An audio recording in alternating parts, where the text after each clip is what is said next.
Kelly. Been working here at PB&J's for a month now. Helping out temporarily during the lunch rush for my Aunt Paula Bell and Uncle Jay. Trying to provide a service. Service is lending a hand to help someone else. But that's the whole problem. I'm lending my aunt and uncle a hand. I lend my customers a hand. You think somebody would lend me a hand every once in a while? How about a hand for your server? See? Nothing. They just keep eating like I'm not even here. Order up. I mean, the whole point of serving is so you'll get noticed and that other people will like you, right? I'll answer for you. I'm right. I deserve to be noticed. I deserve to be thanked. I deserve to be celebrated. Is that too much to ask? Wait. What is this?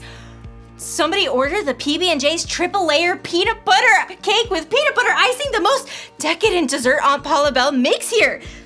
This is what I deserve. This cake should be for me as my reward for all my service. Well, I'm doing it. I'm finally getting what I deserve. Maybe I should listen to today's story first. Might be something I need to learn there. Don't go anywhere. And you either.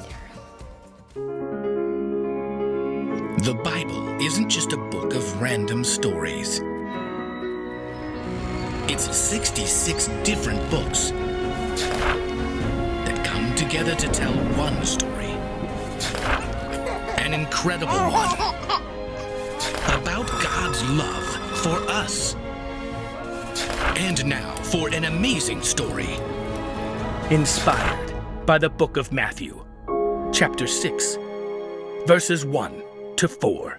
The Bible is filled with words of wisdom that encourage us to love God, love others, love life. Sometimes Jesus used stories to help people understand how God's truth played out in people's lives, and that's what stories can do for you.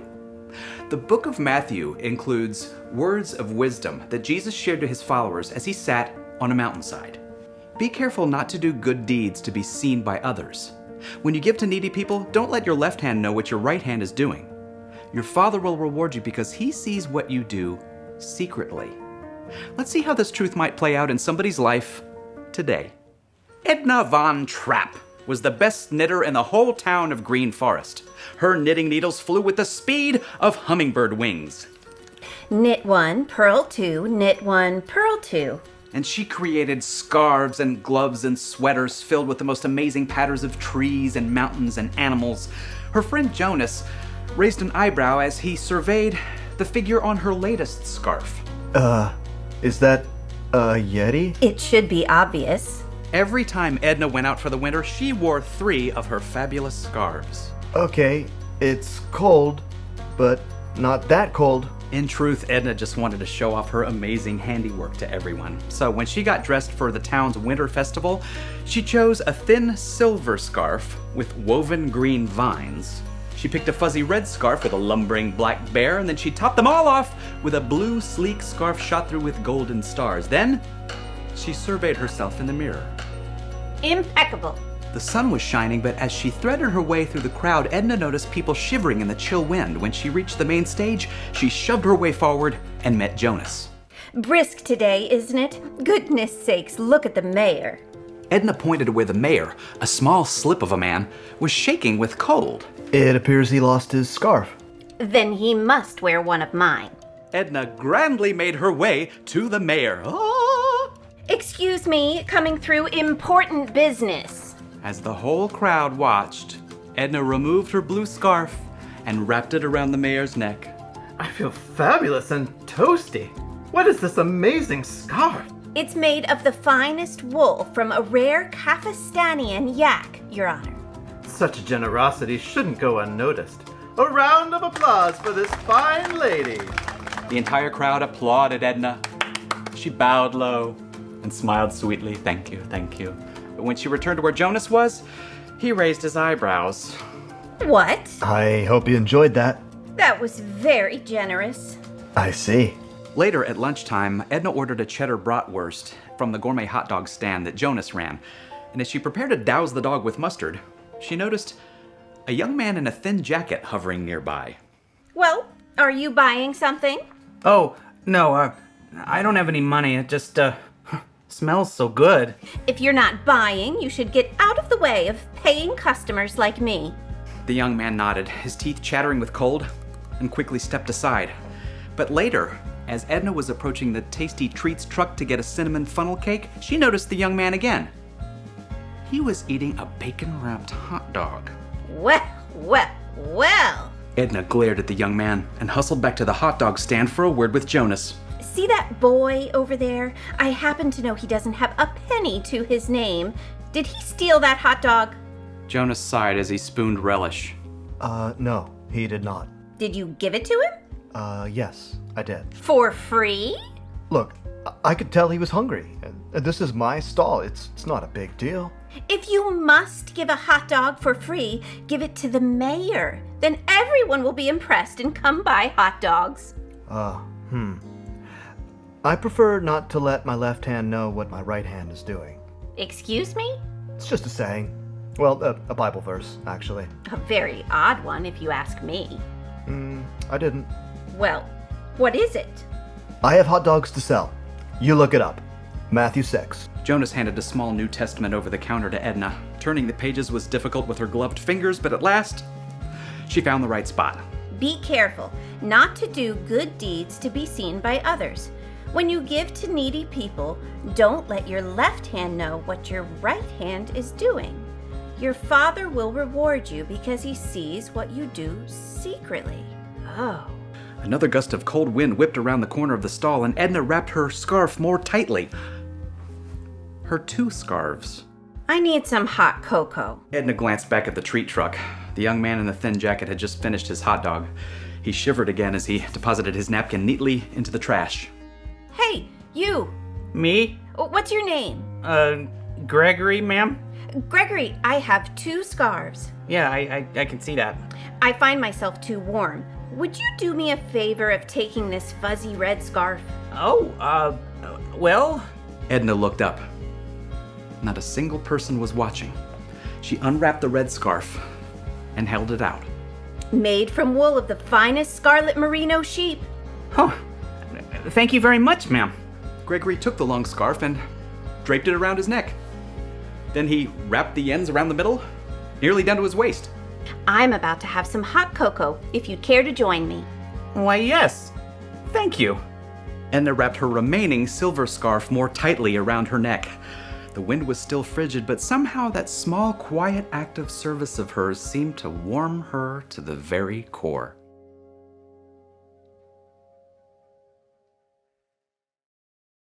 Jesus said, be careful not to do good deeds in front of other people. You shouldn't serve others just to be noticed, just to be liked. No, he said when you give to needy people, don't let your left hand know what your right hand is doing. That means you should give in secret and serve without taking the credit. But I know what you're thinking. If I serve without taking the credit, what do I get out of it? Well, you get to see firsthand how you've helped someone. I get to see these people leave here with happy faces and full bellies, and that makes me feel good. And not only that, Jesus said that when you give in secret, God will reward you, because even when no one else notices, he does. I don't know how God will reward you, but it sure would be cool to find out, right? I'll answer for you. Yes, it would be super cool. So maybe I do deserve this slice of PB&J cake, but service isn't about me. Order up! The one thing to remember today is this. Serve others without looking for applause. Make service all about them. What? You don't like it? It's not yours? Who ordered the PB&J cake? What? It's for me? Oh, well, you didn't have to do that.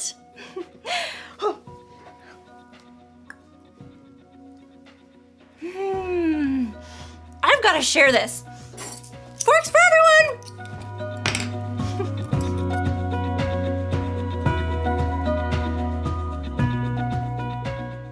Here we go. Oh, look at that! Look at that. That's a strong finger. Okay, my turn. Come on. Here we go. Here. Oh, wait. Whoa, nice. Good shot.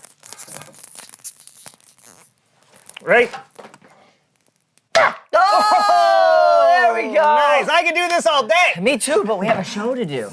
But one more. All right. No, wait. What? I have an idea. Oh. Here. Are you sure? Yeah. Okay. It's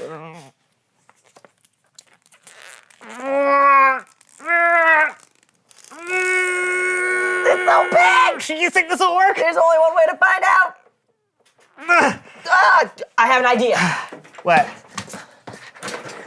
Ready? Yep.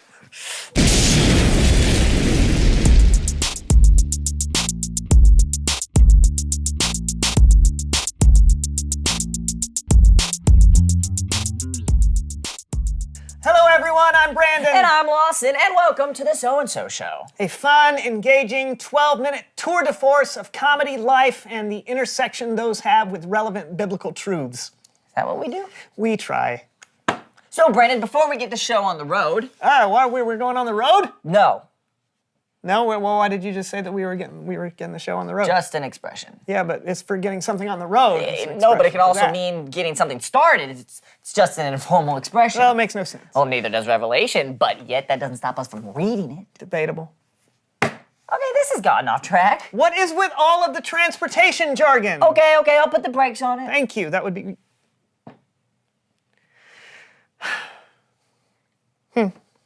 My shoe's untied. Oh, is it? See? Oh, please, allow me! The bunny goes around the tree and through the hole, and then the bunny ears, and then we go bada bing, bada boom, bada boom! There we go! Ladies and gentlemen, it is with great pride that I have humbled myself to serve my friend, my co-host, my cohort, and collaborator, Brandon. Let us all celebrate my gracious acts of service. You're welcome. You're welcome. Oh, you're welcome. You're welcome. You're welcome. You're welcome. You're welcome. You're welcome. Thank you. Thank you, I guess. That's good. No need. Just doing it because I care. Right. Okay. So where were we? I have no idea. All right. We've been talking this month about service. And it seems that I have mastered the subject. I don't know about that, Lawson. Really? Have you not noticed? No, it's not that I haven't noticed what you've been doing. Allow me to get you a glass of water. I can do it. No, I insist.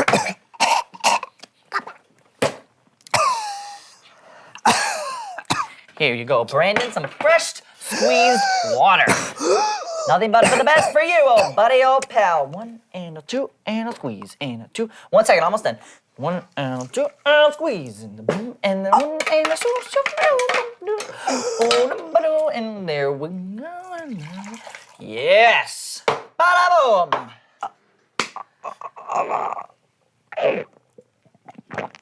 How is it? Thank you.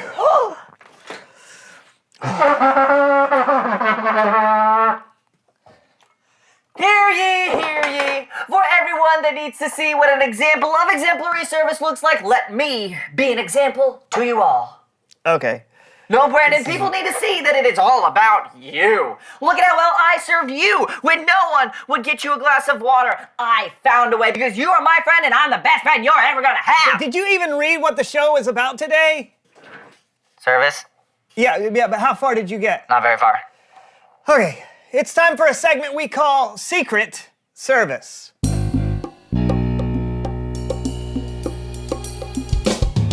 So this segment is a chance for us to interview people in our community that are helping and serving others, but they aren't doing it so that people will notice. And we talk to them and we see why. Sounds interesting. Seriously? What? Okay. So, Lawson, tell us about your most recent comic book acquisition. Well, Brandon, I'm a huge fan of this. Temper. So, I'm a huge Turbo Toledo fan, and I have the toughest time finding the latest issue. But right when I was about to give up, it showed up in my mailbox. No return address, no note. I have no idea who did it. Please welcome to Secret Service, Lawson's anonymous friend. What? Well, I would ask you to introduce yourself, but that's not how this segment works. That's right. Well, can you tell us a little bit about what happened? It came to my attention Lawson was having trouble locating the prized 100th issue of Turbo Toledo. First off, that voice is a little creepy. Can we go to a higher pitch? Is this better? Absolutely. So, Lawson was having trouble finding a comic book. Yes, I looked everywhere for it. Turbo Toledo is unmasked by his arch nemesis, Joey Satchel of Bagels. I can't imagine Turbo Toledo is super popular. Not unusually, but this 100th issue was huge. I looked everywhere. I knew no one in 100 miles was going to have the 100th issue. How'd you find it? I have a contact in Buenos Aires that owed me a favor. So I gave them a call, and she shipped it the next day. Wow, you got yourself a copy too, right? No, she could only get the one. Well, then why did you give it to Lawson? I knew how much Lawson cared about Turbo Toledo and knew how happy it would make him. And you didn't tell him who you were? Nope. Why not? I didn't want it to be about me. I just wanted Lawson to know he has people that care for him. Wow. Thank you. You're welcome. I'm glad I could make you happy. Hey, thank you so much for being on the show. My pleasure. Yes, thank you. We hope to see you again, mystery guest. I hope so. Wow, he was great. I can't believe it. Yeah. It's really interesting. I just don't understand why he didn't want me to know. If I had done that, I would have been... Attention, dear friend, because I am the greatest friend you could ever know. I have traveled not across state lines, yea, I have traveled across continents, across oceans, across countless time zones to make sure you knew you were loved. No other friend would have done what I did. And now you know how lucky you are to have a friend like me. So that would have been. It's Bible story time with Kellen.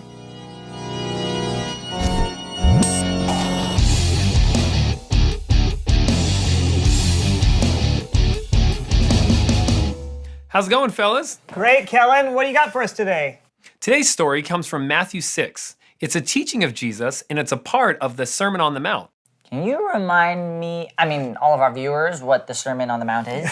Sure.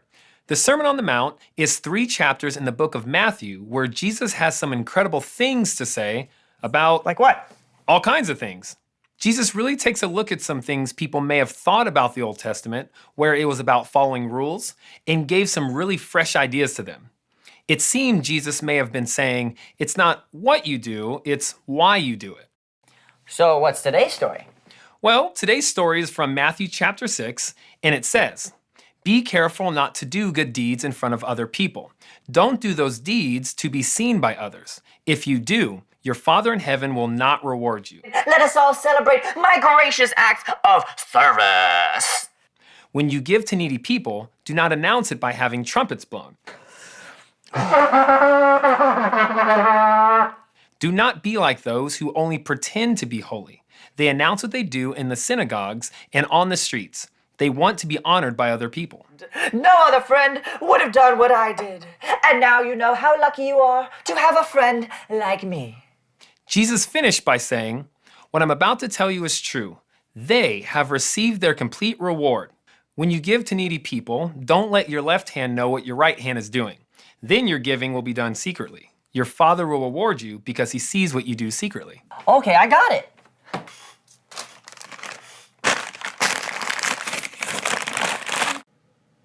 What are you doing? I've learned my lesson, and now my left hand can't know what my right hand's doing. Jesus wasn't being literal here. No?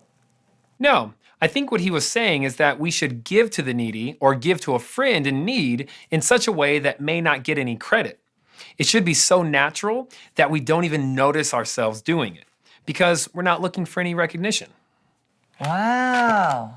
Okay, thanks, Kellen.